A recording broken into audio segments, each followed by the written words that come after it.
Hello humans, hello humans. Hang on. There we go.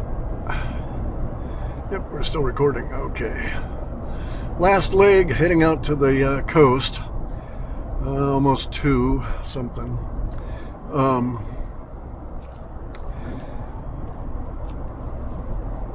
So we're at that point here where basically the unruly, the great unwashed. I think there's, may even be higher than that, and it will be higher than that in certain locales. But we're at that point where the fact revolution, the real truth about things coming out, the real happenstance and description of real events, is going to overwhelm the fake news, take them down the rest of the way, and it's going to overwhelm the mother weffers and take them down the completely.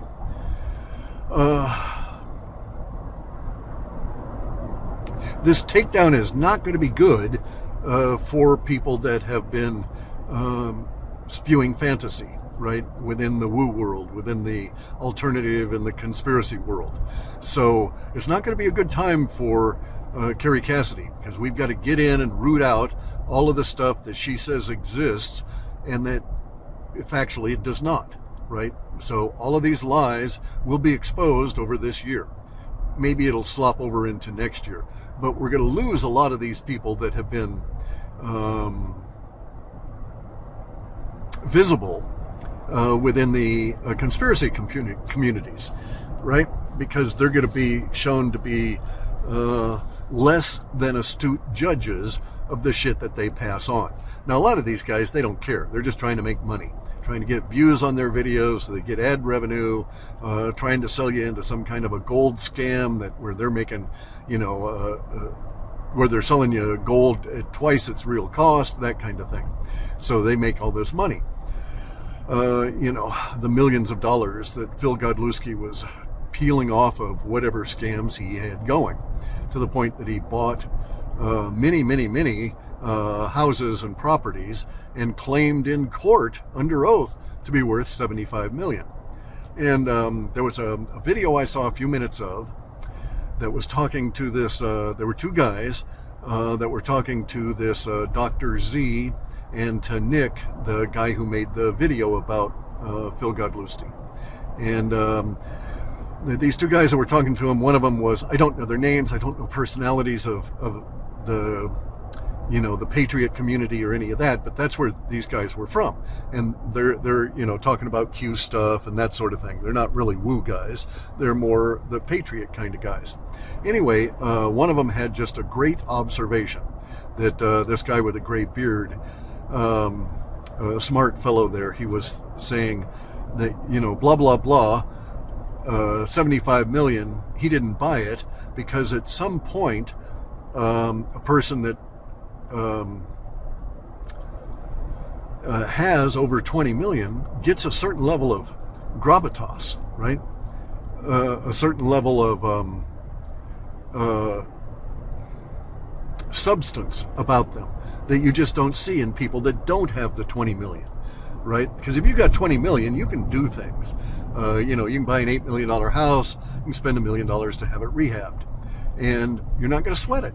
And that not worried about money kind of thing alters your personality and alters how your personality is perceived by others. And so I agree with this guy. I'm sorry, I don't know his name. I only saw a few minutes of it anyway. But I agree with this guy that, the Fildo does not have that level of gravitas, right? So if he's worth 75 million, he's doing everything wrong, and it's not really settled in to affect who he is. And so that's why I would also doubt that he had that kind of money. He can claim it as much as he wants, but he doesn't demonstrate it by his presence.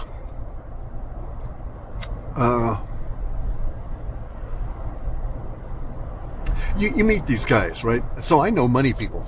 I know guys that have shitloads of money. Like, I know a guy that if he's not a billionaire, it's only because the it isn't quite close, right? So he's got like over 900 million, that kind of thing. And I've known him for, since 69? Yeah, since 69. So I've known him a long time. And he's had money all his life. He's a great guy. He's Italian, Northern Italian, the more Swiss-looking, blonde hair, that kind of guy. Just as a beautiful soul. This guy is just really great. And he uses his money to good effect and helps people and never gets any credit. And, you're never ever going to know his name, and I will never ever say it. Just because I value the friendship and the fact that he'll talk to me and that kind of thing, right? And like I say, I've known him since 69, so we bounce ideas off each other and this sort of thing. He has that gravitas. If he needs money, it doesn't matter if his bank is in your town.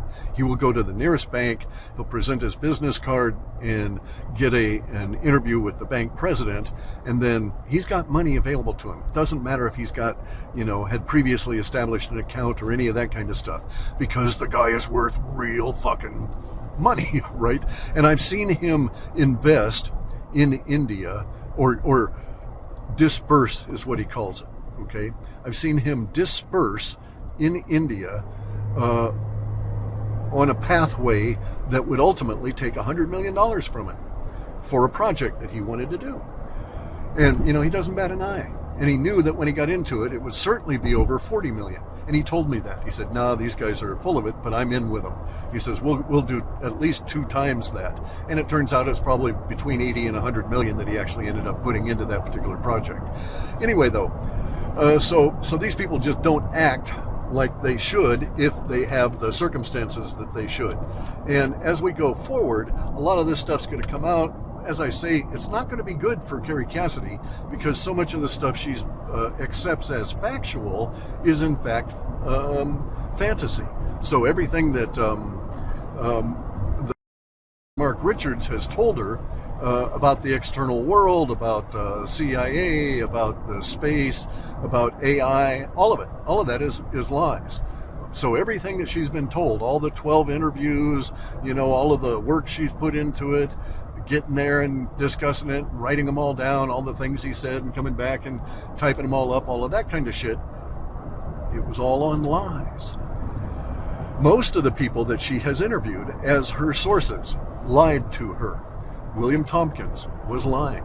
Dan Burish was lying. Dan Burish was a janitor. He wasn't a scientist. He's not a microbiologist.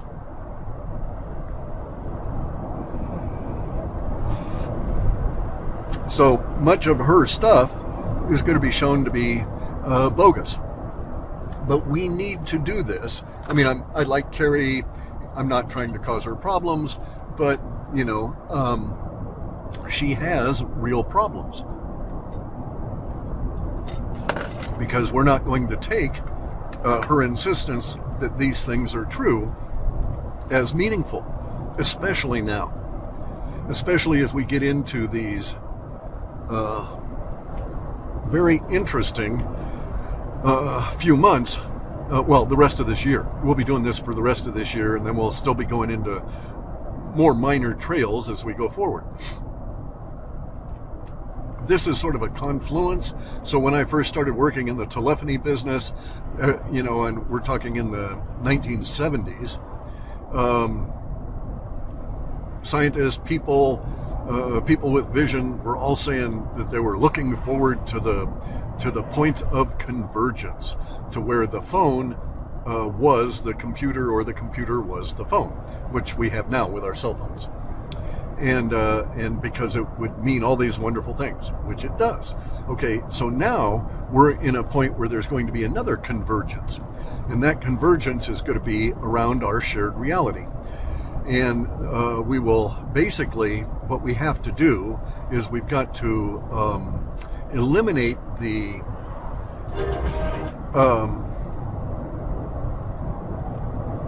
bullshit within science in order to come to a point from which we can, again, start innovating. So in other words, we've got to go all the way back to Tesla, discard all of the fuzzy-headed thinking from the fuzzy-headed Einstein, who was also a pedo, right? Who bragged about having married his cousin in order to be able to have acquired a harem in her 2 daughters.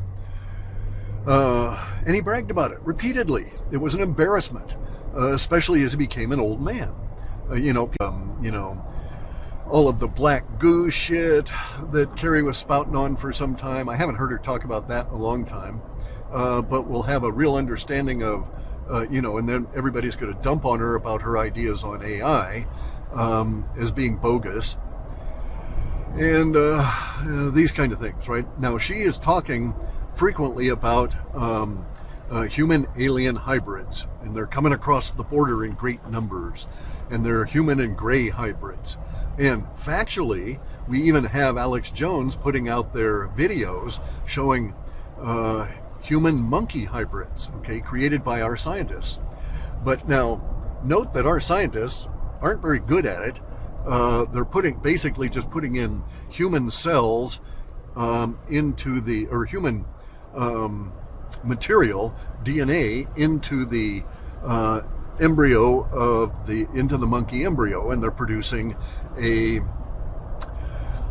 hybrid of sorts, right? They're not being able to design it. They can't, maybe they want to have super soldiers, made out of gorillas or something, right? But our scientists aren't designing any of this shit. It's happenstance. They're destroying thousands of these mutants that come out of this process in order to get 1 or 2 that are still mutants, but that are less mutated than others. And that's what we're looking at. It's really quite gross to see. It shouldn't be allowed, in my opinion, for a bunch of different reasons relative to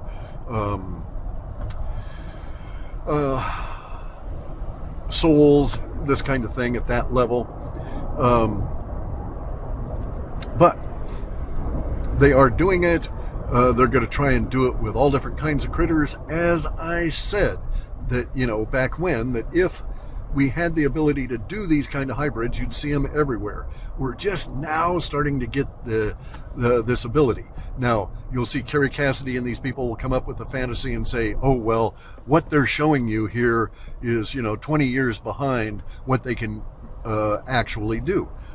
Well, there's no evidence of that, right? If they're able to produce a viable being that lives and is able to function, that is a hybrid between a human and any other species, you're going to see people that will be jumping up and down and shouting about it because of the success of it all. Well, maybe they'll be aware that the general populace is going to think this is pretty fucking creepy, and they might keep their mouth shut. But nonetheless, there would be some level of attempt to brag about it all. And it's not that fucking easy. As I said with the Elohim, when they set out to engineer Adam, it took them 191 years. This is referenced in all kinds of the Bibles, all kinds of the Torahs, actually, because there were over 1,000 different versions of the Torah, over 1,000 different versions of the Bible. And so it's like these people that swear by the King James, I'm King James only. It's like, well, okay, that's fine. You're excluding 999 other Bibles that have far more factual information about your about the relationship you have with these beings, the Elohim, that you're talking about as a god, right? And the King James version is designed by King James and the 21 Jews he hired, designed to cause you to form this belief system that is bogus. So, they deliberately mistranslated it for their own agenda, for their own aims. Anyway, so we're coming to this point. We're in it now. Everybody's bitching about everybody else, yada, yada, yada. Clif's a clone. He's been taken to Guantanamo and all of this kind of shit, right? This is a necessary part of our process and will continue most of this year. And it's going to be very distressing to a lot of people, especially the grifters that get called out, and those people that get called out inappropriately as being grifters. So we have, for instance, Brett Weinstein being called controlled opposition, and he's wrestling with that. He's like, trying to prove he's not controlled opposition, and he realizes he can't. that it's a no-win situation, that he'll never be able to overcome the objections that people will put up about him being controlled opposition, and that really, the controlled opposition thing is a belief system, right? They're incorporating into their belief system that Brett is controlled by somebody. And he may indeed be part of a network, and he may indeed be controlled without being a witting participant of it. Just unwilling, not knowing. But anyway, so he's wrestling with this whole idea of public perception of him, and this is what's going on with all of the grifters within the patriot or the alternative community. They will also all go through this. I have to deal with the fact that I'm a clone, which is a bitch. Oh man, a clone's life. Oh, it's just terrible. Just terrible. All the work and the other guy gets all the credit, right? So anyway, this is going to be a very interesting year that way. Extremely so for people like myself that have been irritated at these butt heads as we've gone along. And so, we'll lose them. They'll stop doing what they're doing. Their cults will fall away. Who knows how many followers Phil still has, or Gene Decode, how many they're going to have after they get raked over the coals for all of their horse shit. People like Carrie, though, she's not really grifting anybody. She's not organized as a grifter. That's not her intent. She's just not very discriminating on what she accepts as real information. And if you use the magic word with her and you say, I'm a whistleblower, then she'll believe any fucking thing you say. You're in prison because the secret space program has to keep you corralled for all this shit you know. And it's like, she has no logic, because she would understand life is cheap. If Mark Richards really was involved in the secret space program and he was leaving or whatever and had a problem with them and just gotten rid of it. There's no need to go to all the trouble of and the problems that are created by keeping him alive, even though he's in prison. Because, hey, somebody like Kerry may end up interviewing him and his information could get out. But obviously, no one gives a shit about the lies that he tells to Kerry. No one's come down hard on her to try and suppress the story about the spider beings from Mars invading Vietnam. So there's no pushback from reality on this shit, so it's all fantasy. As I say, it's going to be a hard year for her. Most of what she's done these past 19 years has been involved with these whistleblowers who are all horseshit liars like Corey Good, or, William Tompkins, or Pete Peterson, or any of these guys, right? David Adair, all of these people.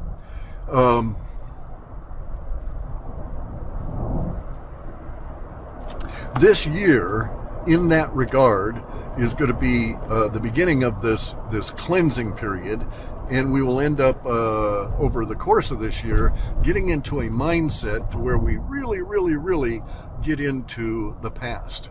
There'll be people looking at the future, doing innovation, all of this kind of stuff, but there's going to be a huge amount of our populace that is just fascinated with the discovery of real past stuff, as opposed to all of the obscured,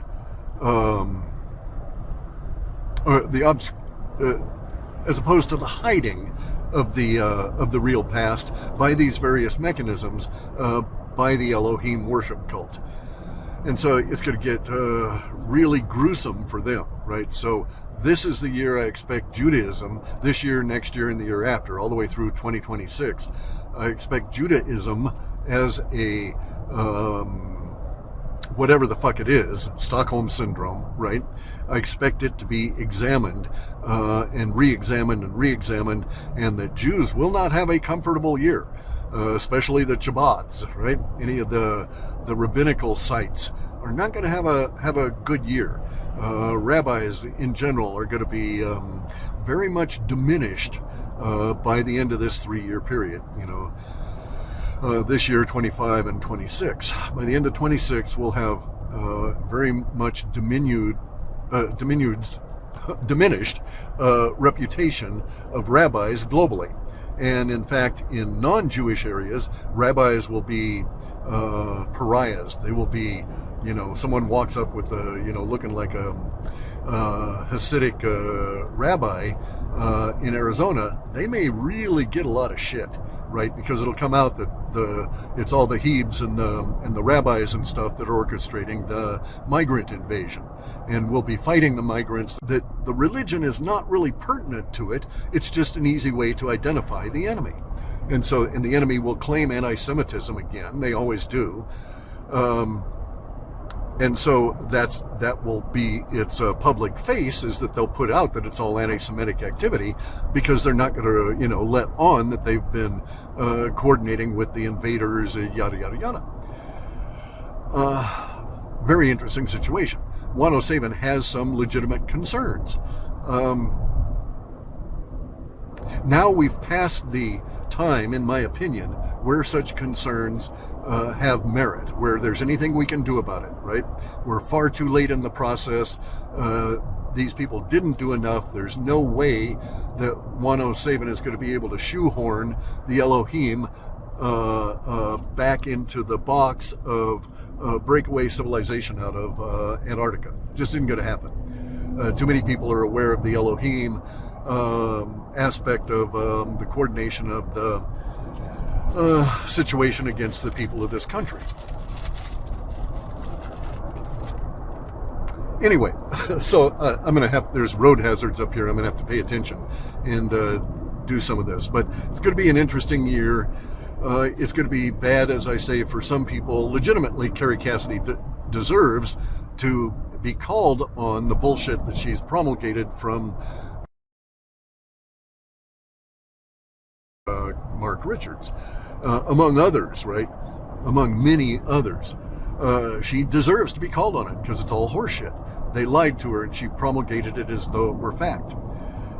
And has the opinion that it's fact and tries to get you to believe it's facts, that it's factual. So she deserves to be called on it, but I don't think she's a grifter. She isn't like, Charlie Ward or Phil or Gene Decode, that kind of thing. But like I say, it's going to be rough on her. She's got to go through this shit because of her actual participation in frothing the woo, so to speak, with all of her fantasy. The other guys, a lot of the grifters, they're just going to disappear. They won't be able to face the repercussions of their actions. And those repercussions will continue. So I expect there will be more actions against Godlewski. Wouldn't surprise me if at some point there's, criminal charges filed. That sort of thing, right? We'll see. It's going to really depend on how much of the social order retains its cohesion as we go forward. And I'm actually on 107's side, right? I think they're stupid, the attempt to try and save religion, save Christianity, get the Christians all aligned with them. I think is a stupid, failed task, because universe is going to provide us with the Elohim, and as soon as there's any space aliens acknowledged, any whatsoever, then all religions are suspect, because all religions arise from space aliens abusing humans back in the past. And this will come out as we go forward. And to try and live in a state of denial is sort of stupid, in my opinion, right? He should have come up with a better plan. And I actually have a better plan. I have a better way to approach this that doesn't involve, trying to maintain denial against an increasing amount of information coming forward in time. So anyway, so it's going to get real complicated, and relatively soon I'm expecting that there will be some serious repercussions at a financial level. I think the activity that's going to, or the data suggested it would be the 18th of February that we would start getting some of this activity. And so maybe on the 19th, on Monday, we'll start seeing, financial markets react to something, right? We just won't know what it is. We'll see how it works out. But I suspect that that's coming within a few days, and then we're going to really be off on the races. I also suspect that there's going to be tons more information coming out, like huge amounts of information coming out, labeling people as traitors to their face, right? So if you saw Obama on the road, people will start shouting out traitor and, do to him like they do Turdo in Canada, where, they're shouting and yelling and, that sort of thing. I don't think they're yet throwing things. Maybe they're throwing eggs at him, but we're getting there, right? It's all coming out. And the socially acceptable discussion is now wide open, and pretty soon socially acceptable emotional reaction to our discussions will be wide open. So if you're standing next to a guy and he pulls out a rotten egg or a rotten tomato and he heaves it at a politician and you're standing right next to him, you might distance yourself a little bit, just so that if there's any blowback, it wouldn't hit you, but you're not going to try and stop it, right? It will be at your emotional level to be sympathetic to throwing that egg or that tomato or whatever the fuck at that dumb fuck politician, because these guys are going to be so pilloried, so vilified as we go forward for all of their treasonous crimes and so on. And it's really coming out. The normies are starting to pay attention. By the time we get into June, I'm pretty sure that forecast will be accurate, that most of the normies will be having a very bad year and not really understanding why, but they'll recognize that they're in a bad year and a bad state of affairs. And so that part at least won't be a wonder to them. They will acknowledge to themselves, well, 2024 is really a fucked up year or whatever, right? Without really getting a good handle on everything else that's going on. And then we hit 2025. So stay alive until 2025, and you're not going to get a reward or anything, but you'll see an ever so much more energetic year in 2025. It'll actually happen this year. By the time we get into 2025, it'll be really incredible. Anyway, guys, I got to sign off now. Traffic's getting picked up, and I got to get my act together here to do stuff now that I've done all this other stuff. All right, take care.